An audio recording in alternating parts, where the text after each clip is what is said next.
Dillon Brooks, of all people, Dillon freaking Brooks kills the Boston Celtics here at TD Garden, but I'm really not mad at it. This is not a loss that I'm mad at. Let's discuss it right now on the Locked On Celtics podcast.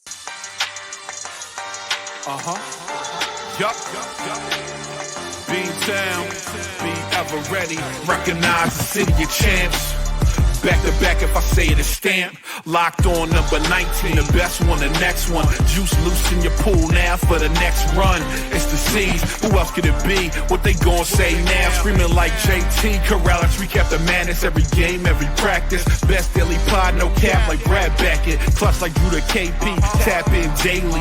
Primetime dapping D White on the sideline. Raining Jace, how it started, raising business, how we finished. Locked on Celtics pod, home of the winners. Hey there, welcome back to the Locked On Celtics podcast right here in the Locked On Podcast Network, where it's your team every day. I got you covered every Monday through Friday right here.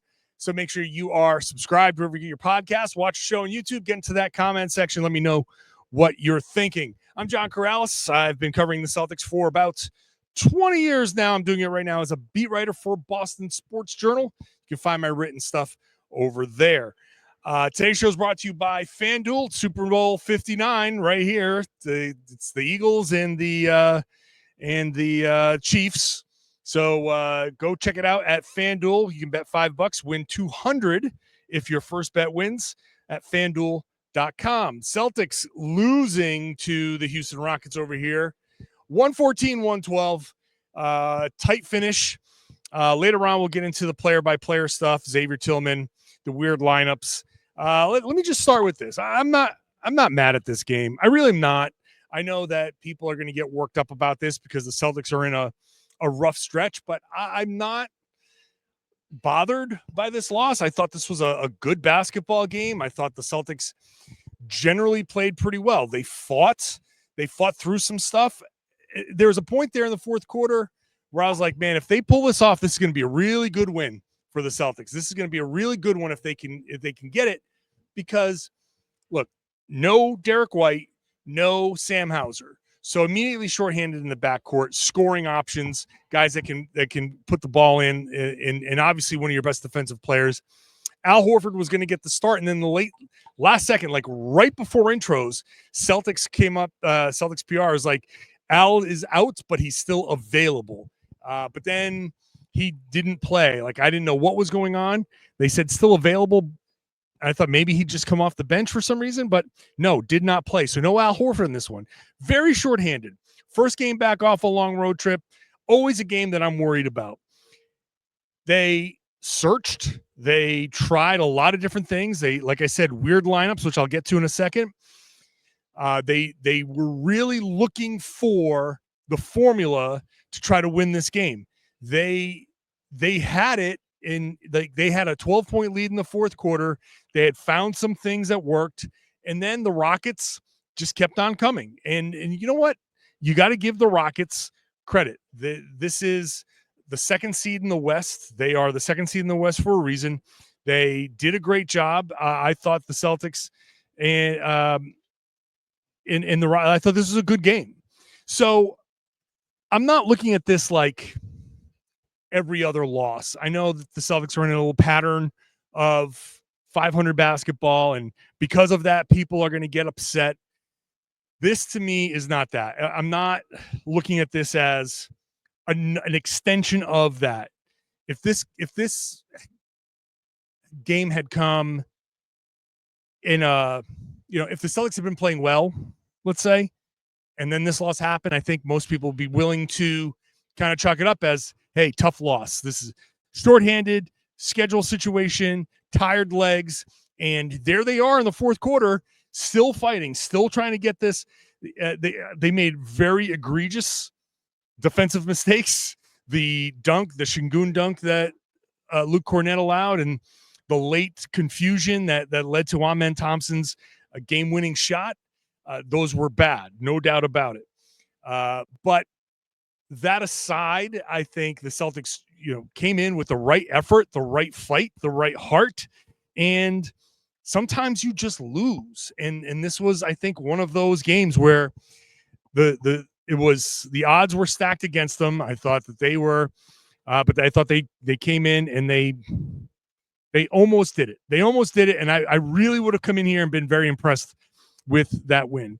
Dillon Brooks made sure that didn't happen, though, and it's just a wild night. For him to shoot 10 of 15 from three, that's like Marcus Smart's 11 for 22, setting the Celtics team record, which he still owns, by the way. And so we have seen it here in Boston, a guy who's like, not the best shooter in the world. And Dillon Brooks is having maybe his best shooting season, and he's still below 37%. So he's right around league average, and that's his best shooting season from three. I shared on Boston Sports Journal all of his three-pointers, and looking back on them, I didn't think they were I don't think the Celtics were like daring him to shoot. There were a couple of plays where they helped off him. They were definitely helping off of him to stop other guys, and I thought that they did a pretty good job. Jaylen Green, Fred VanVleet, Alperen Şengün all combined for 30 points. The three of them combined for 30 points, but you have Amen Thompson and Dillon Brooks, who average about 26 combined on the season. They combined for 69 in this game. So that's not a nice number for the Celtics. That's you're looking at these guys and saying, we will live with the offense that they end up giving, and they both end up having career nights. Again, the Dillon Brooks threes, he actually missed the most wide open ones. There were a few plays, especially in the second quarter. I think Jayson Tatum had a few where he just like wandered way off of them, and that didn't hurt the Celtics.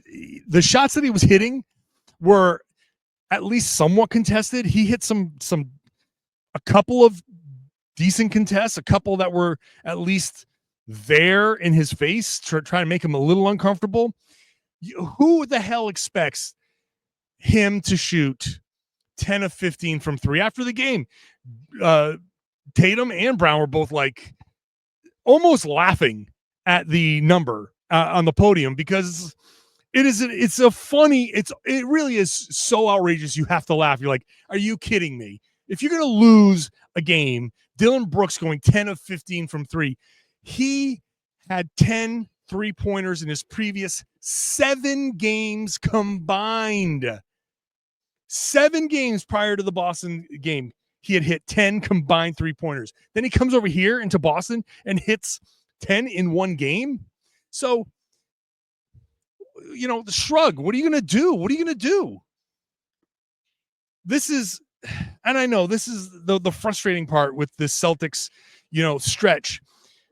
So many of these games are these outlier, like, well, if this guy just shoots normally, and if the Celtics just shoot normally, then this would be a different game. Down the stretch of the fourth quarter, Jaylen Brown had wide open shots. Drew Holiday had wide open shot, and they missed. They had good looks that missed, and Dillon Brooks hit some of the BS that he hit. And so that's how it goes, man. Sometimes that's just how it goes. Let's get into that fourth quarter and the timeout situation. That this is you know what? We're going to go old school on the Joe Mazzulla thing, because this tells you why he's been right about that timeout usage in the past. We'll talk about that and the weird lineups when we come back. Today's show is brought to you by FanDuel. Super Bowl 59 is here. It's one game. It's 2 teams. It's Philly. It's Kansas City. Endless possibilities, though, for you, and there's no better way to make every play more exciting than with FanDuel Sportsbook. Whether it's predicting the first touchdown, calling the MVP, or even betting on the coin toss, FanDuel makes it easy to get in on the action with live betting all game long. You can adjust your bets as the game unfolds and feel a thrill from kickoff to the final whistle. Live betting feature lets you stay involved no matter what happens on the field, and the app is super easy to navigate. Plus, knowing that you can place a $5 bet and potentially win $200 in bonus bets for the Super Bowl, that's the icing on the cake. make sure you're using their tools that they have available so you can gamble responsibly, set your budget, whatever whatever you can afford to lose, just in case, you get your version of a Dillon Brooks game against you. Whatever you can afford to lose, that's what you set your limit as. Download the app, head to FanDuel.com to get started. Bet just $5, and if you win, you'll score $200 in bonus bets. That's FanDuel.com. Bet with FanDuel, official partner of Super Bowl 59. Hey, thanks for making Locked On Celtics your first listen every day. Now go download or sign up for the Ultimate Celtics newsletter, your one stop for all of the best analysis for the Boston Celtics. It's at LockedOnDaily.com. Go to LockedOnDaily.com, click on that Locked On Celtics logo, put your email in, and sign up for the Locked On Celtics newsletter. It's a great way to actually keep up with the podcast. If you happen to miss an episode, it's a great way to kind of keep up with it and get a sense of what I was saying. Maybe you'll say, oh, I actually want to hear that. And you'll queue it up. But open it up. You get Celtics, NBA, and fantasy coverage. LockedOnDaily.com. Click on the Locked On Celtics logo and enter your email for the daily new newsletter. Okay, that fourth quarter, the Celtics had a 12-point lead. This was the tough spot. So early in the game, things are starting to go poorly. And so Joe Mazzulla is calling timeouts. I knew right away that he was going to get into trouble because he called a timeout early on, and then he called a second timeout in the first quarter. So at the instead of going to the mandatory timeout, the TV timeout, and making it the Houston timeout, he calls one himself. And so now he's used two in the first quarter, and he's behind.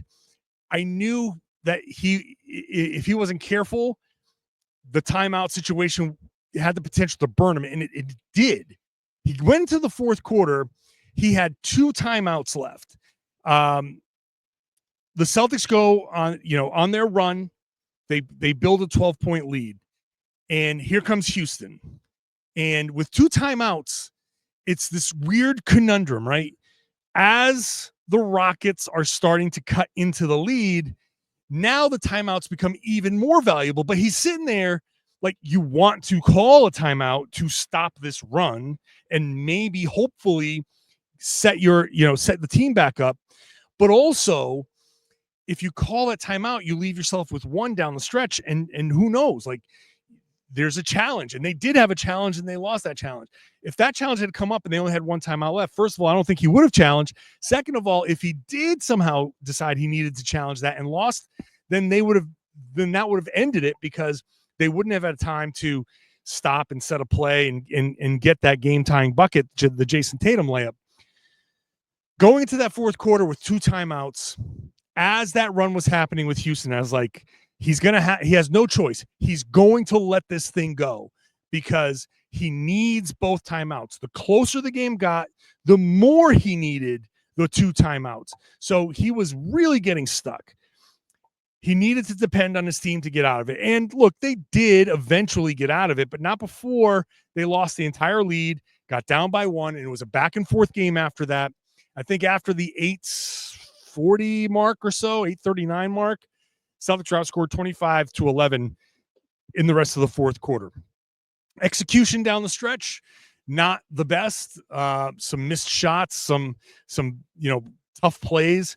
Like I said, Jaylen, Drew, there were good looks that they just missed, but there were plays that they just biffed. They had 15 turnovers for 21 Rockets points. That's not the ball protection that we're used to seeing. In fact, the Celtics, we just came off a game there in Dallas where they had a whole first half where they didn't turn the ball over. Again, I think that one is more fatigue. That's where the tired legs and I think the bad decision making starts to show itself. And honestly, Joe Mazzulla might have been a victim of that himself. He went, like, let's look at the problems that Joe had. First of all, the timeout management was not good. Secondly, the lineups. He went to a Xavier Tillman, Nemish Queta lineup midway through the first quarter. Now, I said on Boston Sports Journal that fourth quarter 13-0 run from the Rockets was the turning point in the game.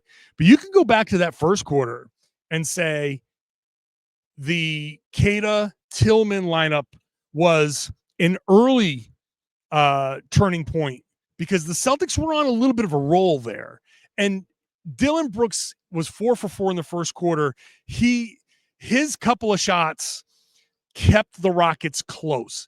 Those were huge shots. When I talk about clutch baskets that don't come in the fourth quarter, the Dillon Brooks threes early in the first quarter were really kind of clutch now when you look at it, because the Celtics were starting to kind of pile it up. Their energy was still good. Luke Kornet was playing well as a surprise or a last second starter. And so Dillon hits a couple of those 3-pointers and keeps it close. And then because the Celtics are so shorthanded, again, no Derek White, no Sam Hauser, no Al Horford. Those are guys that would have been in there in that stretch. Now think about that. Think about just that stretch in the first quarter. Celtics 19 at that point, because of the Brooks 3-pointers, I think it was like 19-15. But just at that point, think about bringing in those 3 guys, or having those 3 guys on the floor instead of Kata and Tillman and who else? Jordan Walsh was in there for a while.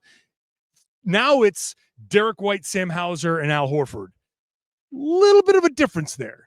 And I think that first quarter ends obviously very differently.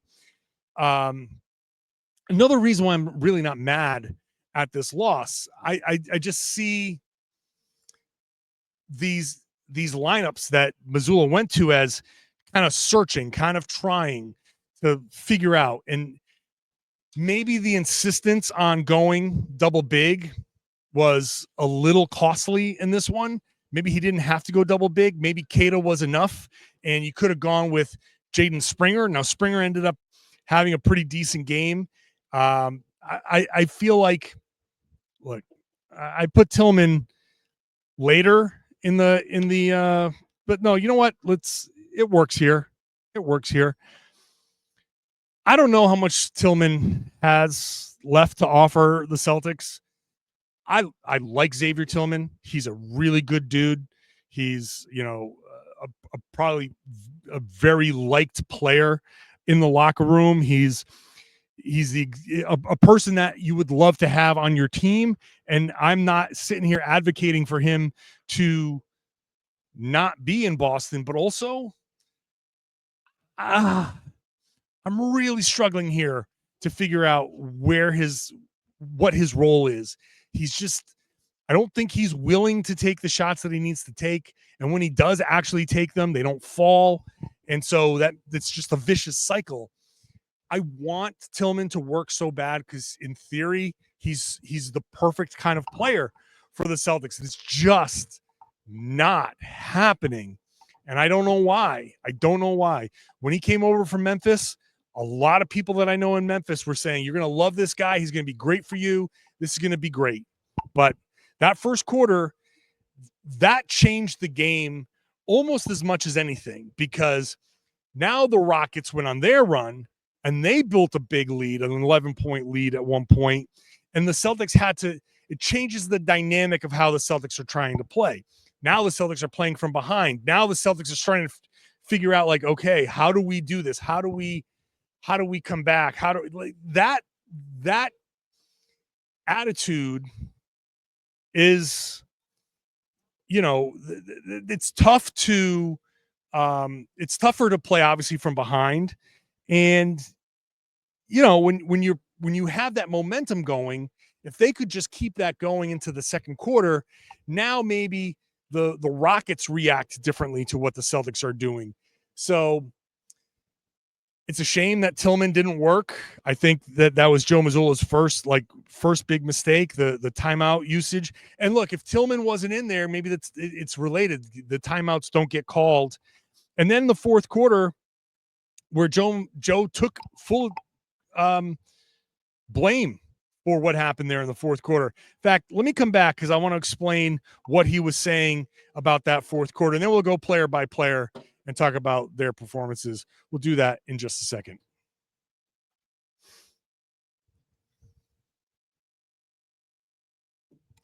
Thanks for making Locked On Celtics your first listen every day. Go check out Locked On NBA. 2 podcasts on the Locked On NBA feed. Locked On NBA Game Night, which is every game covered in the league. I have the Friday show with Jake Madison, so check that out on Fridays with me and Jake covering the NBA. And then in the afternoon, more debate show style podcasts. So you get 2 podcasts on the Locked On NBA feed. Wherever you found this podcast, it's there too, and on YouTube. So Joe takes blame after the game for putting the Celtics in bad positions defensively. First thing that happened was Luke Kornet just completely messed up.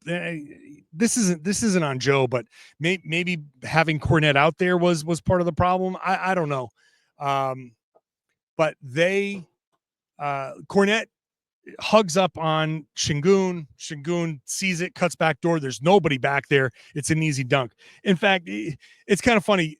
It was so bad that it's almost like if you go more than halfway around the world, you're starting to return. You're starting your way back. And so that was so bad that it actually flipped from being horrible to actually pretty good, because he gave up that basket so quickly that the Celtics still had 10 seconds to score a basket on their own and make up for it. And so it's almost better that they screwed up so badly in a weird way, because then Şengün gets the dunk in like a second. The Celtics call a timeout. They come back. Tatum gets the layup with 5+ seconds to go. They need another stop. And then the second thing happens, which Mazzulla says, we knew what they were running, and they were going to ISO. They're going to target Luke Kornet. And so he wants to pre-switch Jaylen and Luke. So you can see on the broadcast, Luke's looking at Joe, and then he's like calling to Jaylen to come switch onto Thompson, but there's like a hitch. There's a hesitation in there. Rather than them just doing it, there's a brief and that was where Thompson had his opening. He gets the inbound pass. Now this is very much like a defensive back trying to like catch a receiver or somebody with the ball coming straight at him. You're kind of stationary, and then you're like Jaylen's momentum was going this way forward, where Thompson's was going back. And so Jaylen stops and goes back and overcompensates, and Thompson stops and gets that layup. That little hesitation is what prevented Jaylen from even having a chance defensively. So Jaylen took a little bit of the blame, saying I should have sniffed that out ahead of time. Joe took all of the blame, saying I should have put them in that better position, or at the very least, just at that point, it was too late and shouldn't have had them switch. Whatever it was, Joe has a little bit of the blame. Those guys should have understood what was happening right away and just done it. There was that little brief hesitation, and that killed them.